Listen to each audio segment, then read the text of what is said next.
এটা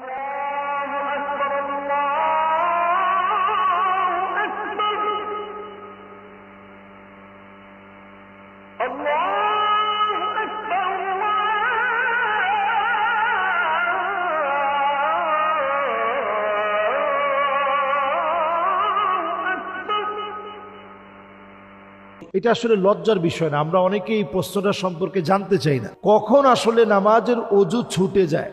যদি কখনো আপনার কাছে এমন মনে হয় হাত্তা তাজিদ রিহাহু, আপনার কোনো কিছু বের হয়েছে, সেটার দুর্গন্ধটা আপনি আপনার নাক দিয়ে পেয়েছেন, অথবা হাত্তা তাসমা সাউতাহু, শব্দটা আপনার কান দিয়ে শুনেছেন।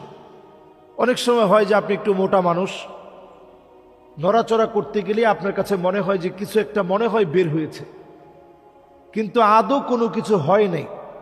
শরীয়তের এক্ষেত্রে কোনো লজ্জা নাই, স্পষ্ট করে মাসআলা বলে দেওয়া এটা শরীয়তের হুকুম।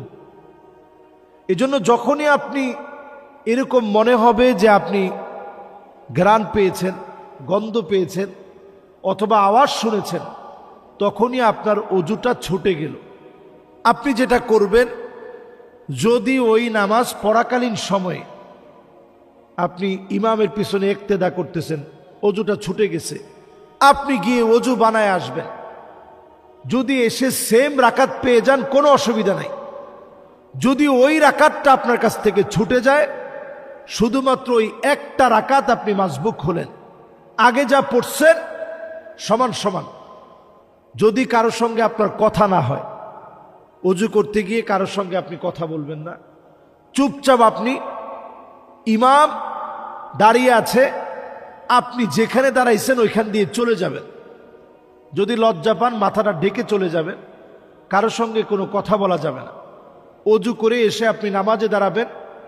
যতটুকুন আপনি পেয়েছিলেন, ধরেন 2 রাকাত পরে আপনি গেছেন, তৃতীয় রাকাতে এসে আপনি পেয়ে গেছেন, তাশাহুদের পরে আপনার অজু ছুটে গেছে, আবার তৃতীয় রাকাতে এসে আপনি পেয়ে গেছেন, তাইলে কোনো রাকাতই আপনি মাসবুক হন নাই।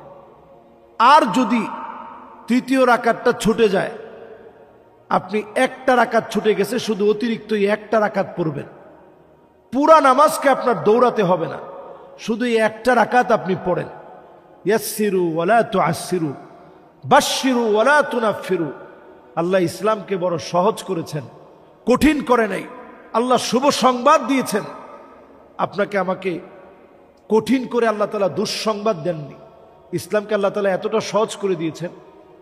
যখন ইসলামের কোনো বিষয় আপনারা পড়বেন, জানবেন, খয়রুন লাকা মিন আন তুসাল্লি আলফু রাকাআহ, একটা মাসআলা যদি নতুন জানার চেষ্টা করেন, 1000 রাকাতের চাইতে বেশি সওয়াবের কাজ।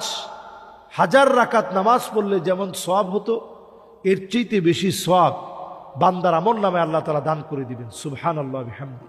সুতরাং আমরা মাসআলা মাসাইল জানার চেষ্টা করব। আল্লাহ আমাদেরকে তৌফিক দান করুক, আমল করার সুযোগ দিক। নামাজের মাসালাগুলো অ্যাটলিস্ট আমাদের সবার জানা দরকার। আসসালামু আলাইকুম ওয়া রাহমাতুল্লাহি ওয়া বারাকাতুহু।